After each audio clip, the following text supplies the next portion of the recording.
All right, so moving on to the fuel lines. As you can see, I made my own J hooks for the tank straps. So one thing, the factory ones are way shorter. They're only like, I think, 5 inches long. So with the tank straps, and it just was really hard to get the tank straps up to the bolt. It's the heater, sorry. Up to the bolt to where I could get the nut started and get it screwed up. So this is what I ended up with, and I think it'll hold and work just fine. It's in there tight. There's my pre-plumbed AN fittings using AN lines. The one that's plugged, I'll have to unplug. That's my return line. So I'll get those switched around and run. All right, got my fuel lines ready here. Now I need to figure out. I need to get some fittings on and figure out my routing, because I think I'm gonna have to go up here, down, because the exhaust needs to go through here. So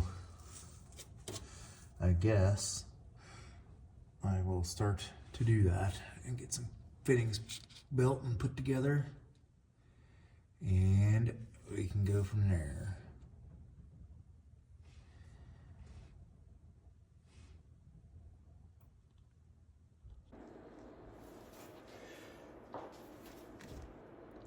All right, so I'm using a combination of parts from hot rod, fuel hose, and Eagle Energy. Originally, when I bought this, it was on sale. They didn't have any regular black for some reason.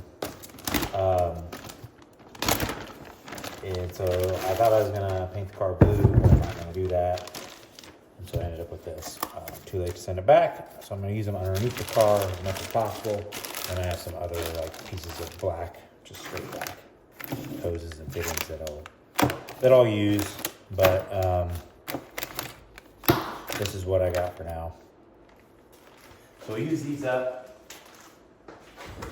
while I can, and then go from there.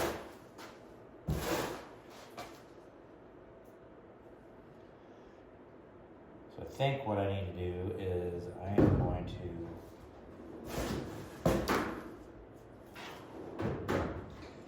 cut these zip ties.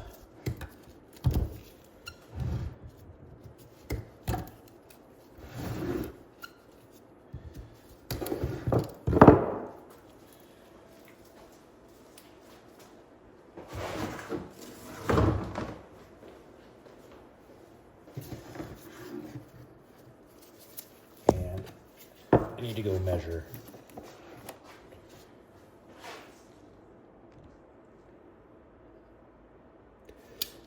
Alrighty, so I got my measurements. The first one for the supply, fuel supply, I'm gonna go with 16 inches.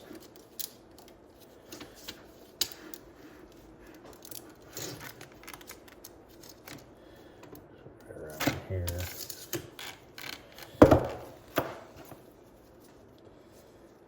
Tape.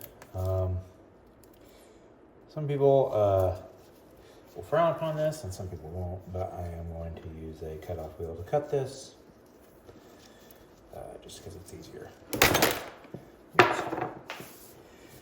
Definitely a lot easier to cut it.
All right.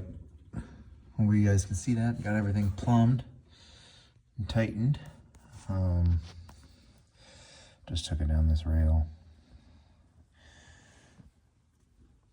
As you can see.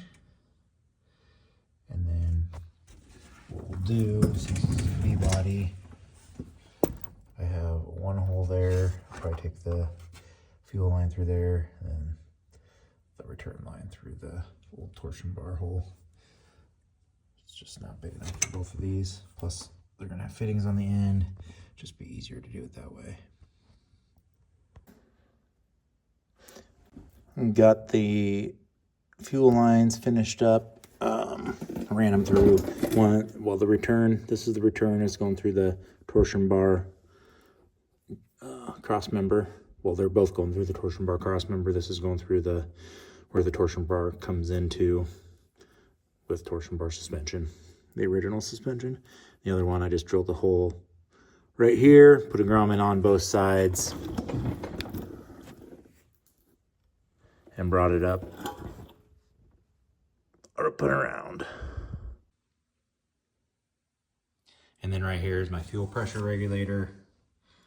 This one goes up to 120 pounds, but I believe what I read in the directions is that you only need, it needs to be set at 83 pounds when you get it set.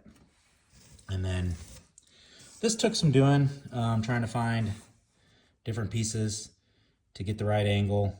I was trying to make this square with the whirl, not angled, but it just didn't work that way. So this is what I came up with.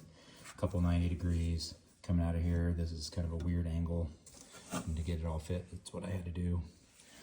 Bought some spacers to space it out from the hoses, the heater hoses, and hopefully don't have any leaks. One thing I'll say is part of this is I used hot rod fuel hose AN fittings, and part of it is Evil Energy AN fittings. You can get the Evil Energy ones from Amazon, but I will say that the Evil Energy AN fittings are a lot easier and a lot more user friendly than the hot rod fuel hose ones. So just kind of a tip there as you're doing AN fuel lines. Don't forget to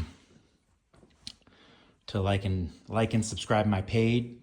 Like and subscribe to my page. I'll be completing some more videos on kind of the wiring and electrical stuff here as I move further along with this this build.